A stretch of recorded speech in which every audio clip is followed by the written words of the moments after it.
Hello students, welcome on Dreamer Study and now today we discuss on the topic of specific heat capacity। तो पहले तो हम लोग ये जान लेते हैं स्पेसिफिक हीट कैपेसिटी होती क्या है, उसका डेफिनेशन देख लेते हैं, फिर आप लोग को अच्छे से एक्सप्लेन कर देते हैं स्पेसिफिक हीट कैपेसिटी क्या होती है। उसके बाद उससे रिलेटेड जितने भी न्यूमेरिकल्स हैं उन पे हम लोग बात करेंगे। Is it clear? चलिए, स्पेसिफिक हीट कैपेसिटी क्या होती है, सपोज हम लोग जो है अभी एग्जांपल के थ्रू समझते हैं। पहले इसका डेफिनेशन देख लेते हैं। Specific heat capacity can be defined as the amount of heat energy required to raise the temperature of unit mass by 1 degree Celsius. It is independent on the nature of substance. It is represented by C. ठीक है, इसको सी से represent करते हैं और nature of substance पर ये इसका कोई भी मतलब नहीं होता, मतलब इंडिपेंडेंट होती है एक तरीके से। ठीक है, अब जरा ध्यान से देखें जरा होता क्या है स्पेसिफिक हीट कैपेसिटी। ये है पूरा बॉडी है, मान लेते हैं इस बॉडी का मास m रहा होगा। अब ये इसके यूनिट मास है, क्या है इसका यूनिट मास। मान लेते हैं इस यूनिट मास का 1 डिग्री सेल्सियस टेम्परेचर हमने इंक्रीज कर दिया। टेम्परेचर इसका क्या कर दिया, इंक्रीज कर दिया। तो उसको इंक्रीज करने में हमको कुछ एनर्जी लगी होगी, हीट एनर्जी लगी होगी, है ना। तो वो जो एनर्जी जो इसको दी है, ठीक है, इसके टेम्परेचर को बढ़ाने के लिए कुछ एनर्जी लगी होगी। और 1 डिग्री सेल्सियस जब टेम्परेचर बढ़ेगा, ठीक है, इसी को बोलते हैं स्पेसिफिक हीट कैपेसिटी। सिंपल सा बात है, किसी यूनिट मास का हम लोग 1 डिग्री सेल्सियस अगर टेम्परेचर इंक्रीज कर देते हैं ऐसे समय पर, उसको बोलते हैं specific heat capacity. Specific heat capacity का मतलब सिंपल सा ऐसे समझो, किसी भी यूनिट मास का अगर हम लोग 1 डिग्री सेल्सियस टेम्परेचर बढ़ा देते हैं, ठीक है, उस समय पर जो हमारी एनर्जी इस्तेमाल होती है, ठीक है, यहाँ पे लिखा है specific heat capacity can be defined as a amount of heat energy required to raise the temperature of 1 degree Celsius. ठीक है, कुछ एक अमाउंट ऑफ हीट एनर्जी लगती होगी, उस समय पर उसका क्या हो गया, टेम्परेचर बढ़ गया। एक तरीके से अभी ये बात आपको हो सकता है ना समझ आई हो, फिर से समझा देते हैं। ठीक है, एक अलग ढंग से जरा ध्यान से देखेंगे स्पेसिफिक हीट कैपेसिटी क्या होती है। सपोज दैट आप लोग ने वाटर को देखा होगा, ना तो वाटर जो है जल्दी गर्म होता है, ना तो वाटर जल्दी ठंडा होता है, क्योंकि वाटर का स्पेसिफिक हीट कैपेसिटी ज्यादा होता है। क्लियर? क्योंकि वाटर का 1 डिग्री सेल्सियस टेम्परेचर बढ़ाने के लिए हमको ज्यादा हीट एनर्जी का जरूरत पड़ेगा।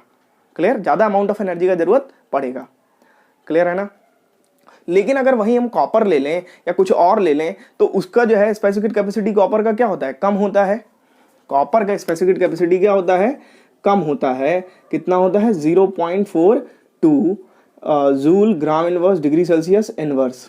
और वाटर का कितना होता है, वाटर का स्पेसिफिक हीट कैपेसिटी होता है 4.2 joule gram inverse degree Celsius inverse. इतना होता है वाटर का। क्लियर हुआ? तो वाटर का ये हो गया, कॉपर का हो गया, ये हो गया specific heat capacity.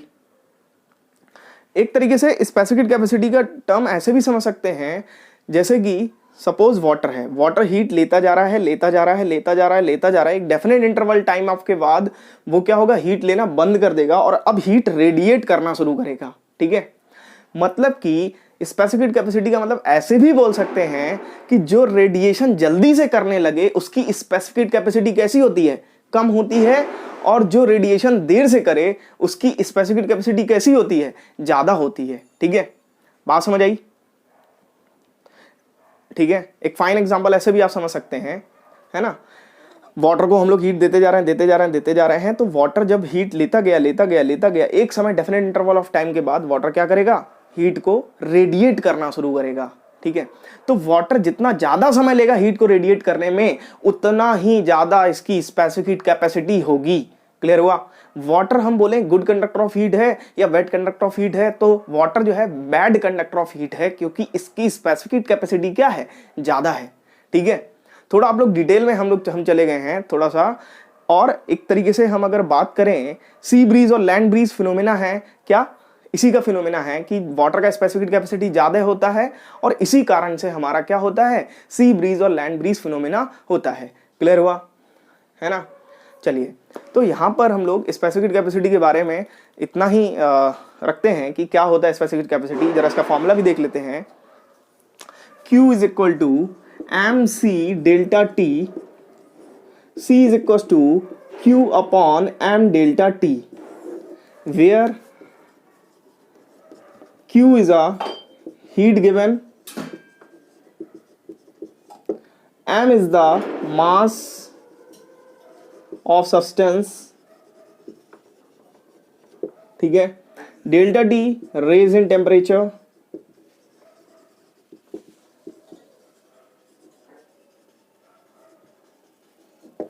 Clear, and C is the specific capacity, specific heat capacity. चलिए आइए इसका कुछ क्वेश्चंस कर लेते हैं, आप लोग को पूरा अच्छे से फिनोमेना आ जाएगा। जो बात हमने बताई है उसको थोड़ा सा और डिटेल में हम लोग बात कर सकते थे, लेकिन सिंपल से वर्ड्स में हमने बात करने की कोशिश करी है। क्लियर? तो हाँ, इस क्वेश्चन में हम लोग बात करते हैं स्पेसिफिक कैपेसिटी की। बात हमसे पूछी गई है इस क्वेश्चन में। देखिए जरा क्वेश्चन में क्या है और किस तरीके से हमसे बात पूछी गई है, जरा देखेंगे क्वेश्चन में। If water absorb 4000 joule, heat को एब्जॉर्ब कर रहा है, मतलब कि Q का वैल्यू कितना है, 4000 जूल है। इज इट क्लियर भाई? इतना क्लियर है ना? 4000 जूल है क्या Q का value. To increase the temperature 1 kg of water through 1 degree Celsius, ठीक है, then specific capacity of water is, ये पूछा गया है। तो हमसे स्पेसिफिक कैपेसिटी ऑफ वाटर पूछा गया है ना, बता देंगे भाई, है ना। मास कितना है, 1 kg मास है, और टेम्परेचर डेल्टा टी कितना इंक्रीज हो रहा है, 1 डिग्री सेल्सियस। अभी अभी हम लोगों ने फॉर्मूला पढ़ा था, एक Q is equal to M C delta T, हमको निकालना है C का वैल्यू, तो C is equal to Q upon M delta T. Clear? Q का वैल्यू कितना है, 4000 जूल, अपॉन में कितना आ जाएगा, ये मास कितना है इसका, जरा ध्यान से देखेंगे, 1 kg, और यहाँ पर डेल्टा टी का टेम्परेचर 1 डिग्री सेल्सियस, ठीक है। करेंगे तो कितना आ जाएगा, 4000 joule kg inverse degree Celsius inverse. But हमारा जो ऑप्शन दिए गए हैं किसी में भी kg का कोई जिक्र नहीं है, सब में ग्राम दिया गया है ऑप्शंस में। देखिए यहाँ पर भी ग्राम है, यहाँ पर भी ग्राम है, यहाँ पर भी ग्राम है, यहाँ पर भी ग्राम है। तो अब क्या करेंगे, जरा ध्यान से देखेंगे। जो यहाँ पर kg किया था तो यहीं पे क्या कर देंगे, ग्राम में कन्वर्ट कर देंगे।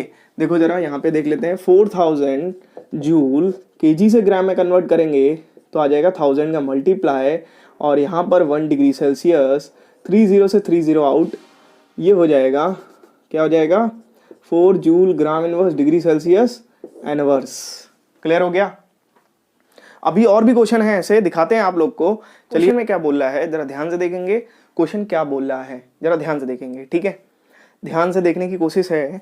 क्वेश्चन में बोल रहा है 2 metallic block P and Q, मान लेते हैं एक ब्लॉक ये है, एक ब्लॉक ये है, ये Q ब्लॉक है, ये P ब्लॉक है, ठीक है। हैविंग द मासेस रेशियो 2:1, इसका मास है 2m और इसका मास है m। Clear? Are supplied with the same amount of heat, मतलब यहां पर भी Q हीट को सप्लाई किया गया और यहां पर भी Q हीट को सप्लाई किया गया।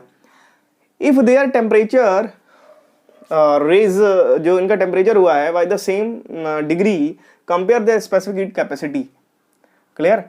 तो इनका जो टेम्परेचर रेज हुआ है वो भी क्या हुआ है, सेम हुआ, मतलब डेल्टा टी, यहाँ पर भी टेम्परेचर डेल्टा टी इंक्रीज हुआ है, डेल्टा टी का वैल्यू यहाँ पर भी सेम है और यहाँ पर भी डेल्टा टी का वैल्यू सेम है। क्लियर हुआ? हमसे बोल रहा है compare the specific heat capacity, मतलब कि इसकी स्पेसिफिक कैपेसिटी को मान लेते हैं CQ और इसकी स्पेसिफिक कैपेसिटी को मान लेते हैं CP। क्लियर? चलिए अब आते हैं फॉर्मूला पुट कर देते हैं। Q is equal to M की जगह 2m हो जाएगा, ठीक है, C की जगह CP हो जाएगा, डेल्टा T की जगह डेल्टा T हो जाएगा। क्लियर? यहाँ पे क्वेश्चन 1 लेट कर लो, और यहाँ पे फिर से Q होगा, M की जगह M ही रहेगा, C Q हो जाएगा, डेल्टा T हो जाएगा। क्लियर हुआ भाई? चलिए अब हम क्या करेंगे, इस क्वेश्चन नंबर 2 है, एक तरीके से दोनों का Q का वैल्यू सेम है तो हम दोनों का कंपेयर करा देंगे, ठीक है। कंपेयर इक्वेशन 1 एंड 2, जैसे ही हम कंपेयर कराएंगे 2mCp डेल्टा T, और यहां पर कितना है mCq डेल्टा T। क्लियर हो गया भाई? हमें बताना है ratio of Cp on CQ। m से m हो गया कैंसिल आउट, डेल्टा T से डेल्टा T हो गया कैंसिल आउट, ठीक है। इधर 2 बचा है, इधर क्या होगा, इससे इसको डिवाइड में ले आएंगे, Cp डिवाइडेड बाई CQ, और इधर 1 डिवाइडेड बाई, ये 2 को इधर डिवाइड में भेज देंगे तो CP/CQ का जो रेशियो आया है वो कितना आया, 1/2। ठीक है, इसको रेशियो फॉर्म में लिख देंगे यहाँ पर ऐसे। ठीक है, कैसे लिखेंगे, CP/CQ का रेशियो कितना आया है, 1:2। क्लियर हो गया। मतलब कि स्पेसिफिक हीट कैपेसिटी ज्यादा होगी किसकी, Q की ज्यादा होगी रादर देन P के। क्लियर हो गया, P के रादर देन स्पेसिफिक कैपेसिटी किसकी ज्यादा है, Q की ज्यादा है। अब आप लोग, क्वेश्चन तो खत्म हो गया, लेकिन थोड़ा सा दिमाग लगाओ। कुछ देर पहले हमने क्या बात करी थी कि जिसको हम हीट दें, देखो दोनों को सेम अमाउंट हीट दी गई है, दोनों का मास अलग अलग है।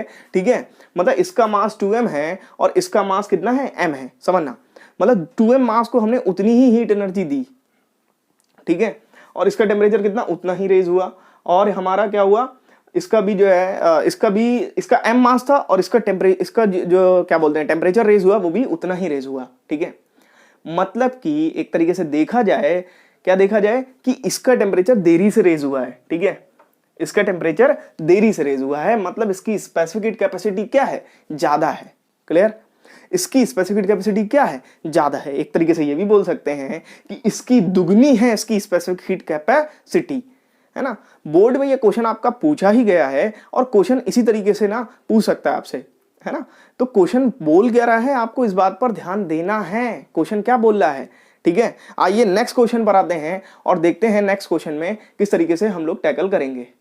हाँ, तो इस क्वेश्चन में क्या बोला गया है, जरा ध्यान से देखते हैं। इस क्वेश्चन में बोला गया है the specific heat capacity of substance A. मान लेते हैं एक सब्सटेंस ए रहा होगा। ठीक है, ये ए सब्सटेंस है, क्या है, सब्सटेंस ए। क्लियर, और एक सब्सटेंस बी रहा होगा, कौन रहा होगा, सब्सटेंस बी। क्लियर, ठीक है भाई। आगे पूछा है कि ए सब्सटेंस है, उसकी स्पेसिफिक कैपेसिटी कितनी है, उसकी स्पेसिफिक कैपेसिटी है 3800 joule KG inverse kelvin inverse. And substance B का स्पेसिफिक कैपेसिटी कितनी है, 400 जूल केजी इनवर्स डिग्री से केल्विन इनवर्स। क्लियर हो गया, ये दिया गया है।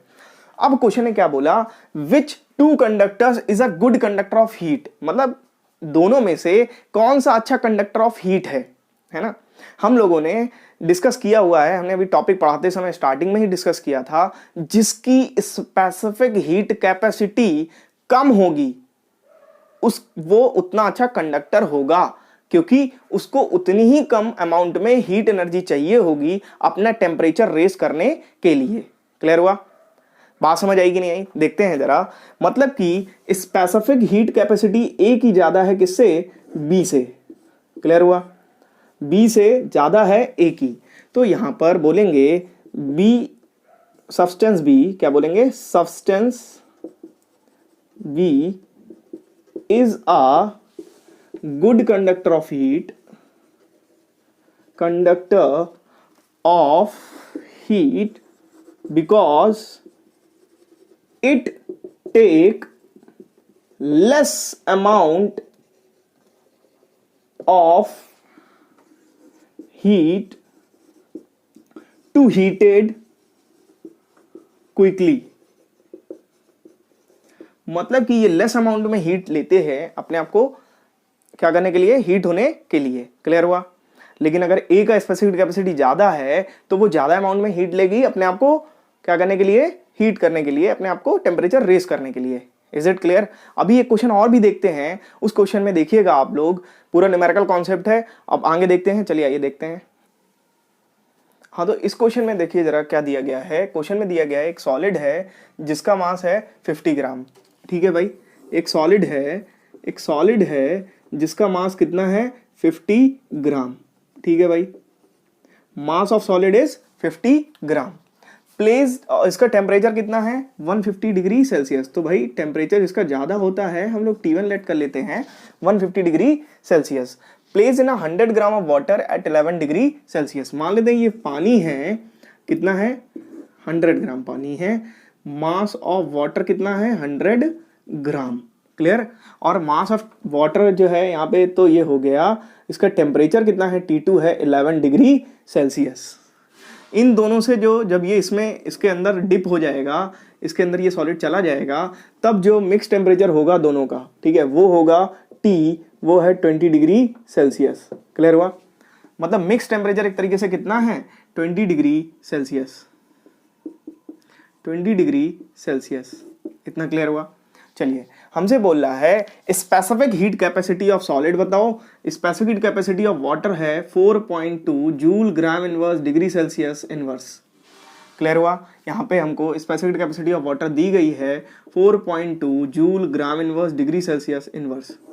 सभी लोग अपने माइंड में भी इसको याद रखें, एग्जाम में तो मेंशन कर ही जाएगी। चलिए देखते हैं। यहाँ पर हीट लॉस्ट करी है किसी हॉट बॉडी ने और हीट गेन करी है किसी भी कोल्ड बॉडी ने, है ना। जो प्रिंसिपल ऑफ कैलोरीमेट्री क्या होता है वो यही तो होता है, किसी ने हीट लॉस करी किसी ने गेन करी। भाई लॉस करी है इस मेटल पीस ने और गेन करी है वाटर ने, है ना।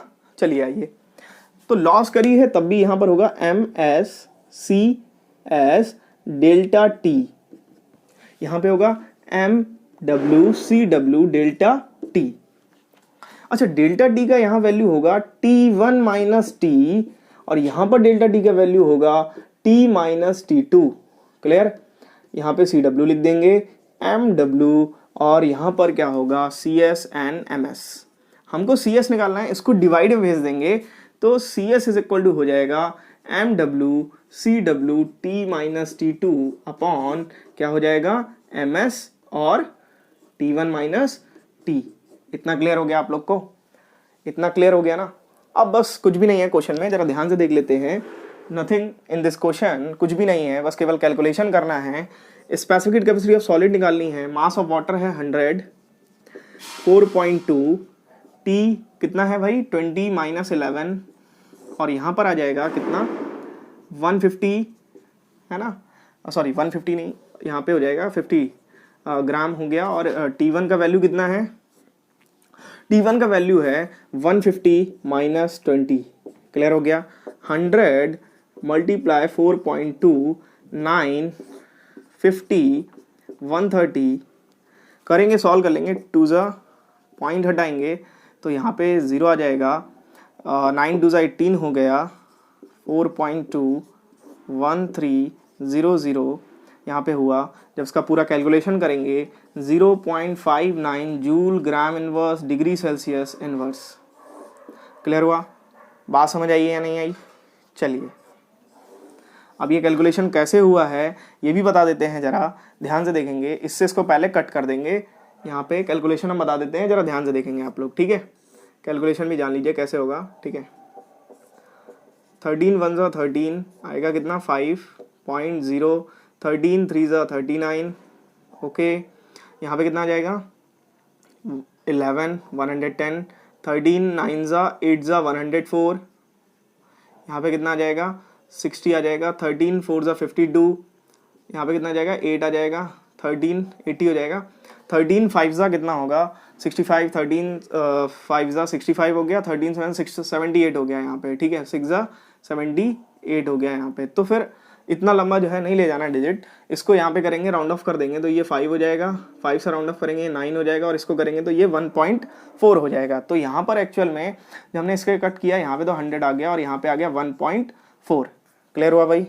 ठीक है। अब 4.2 का 1.4 से मल्टीप्लाई कर देंगे।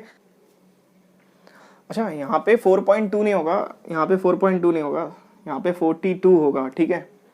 42 होगा तो हम लोग क्या कर देंगे मल्टीप्लाई करा देंगे किसका, ठीक है। कैलकुलेशन के लिए जगह नहीं बची, इधर कर लेते हैं।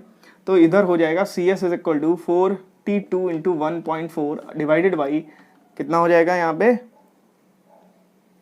ठीक है। यहाँ पे हो जाएगा कितना, यहाँ पे हो जाएगा 100। पॉइंट हटाएंगे एक और 0 आ जाएगा। इसका इससे मल्टीप्लाई करा देंगे तो कितना आ जाएगा 588, है ना। 14 2 ज़ा 28, 8 हो गया। 14 4 ज़ा 56, 56 और 2 कितना हो गया 588 हो गया, ठीक है। अपॉन में 1000 है, करेंगे तो कितना आ जाएगा 885.0। इसको राउंड ऑफ कर देंगे तो कितना आ जाएगा 0.59 joule gram inverse degree Celsius inverse. चलिए इस वीडियो में इतना ही रखते हैं, और भी आगे हम लोग बहुत सारी बात करने वाले हैं। बेसिकली जो हम बात बताना चाहते हैं आप लोग तक जो पहुंच रही है, और भी लोगों तक पहुंचे, तो आप लोग सब्सक्राइब भी करें और जो है साथ में शेयर भी करें, ठीक है। तो हम यही चाहेंगे। बाकी आप लोग का जो भी कॉन्सेप्ट से रिलेटेड जो भी डाउट है आप लोग सेंड कर सकते हैं। हम एक टेलीग्राम चैनल भी बनाने वाले हैं बहुत जल्दी, तो आप लोग जो है वहाँ पर ज्वाइन होकर के हमको क्वेश्चन सेंड कर सकते हैं। अपनी जो भी प्रॉब्लम्स है हम डिस्कस करेंगे, उसको अलग से वीडियो बनाएंगे और मिलते हैं नेक्स्ट वीडियो में। इस वीडियो में इतना ही। Okay bye.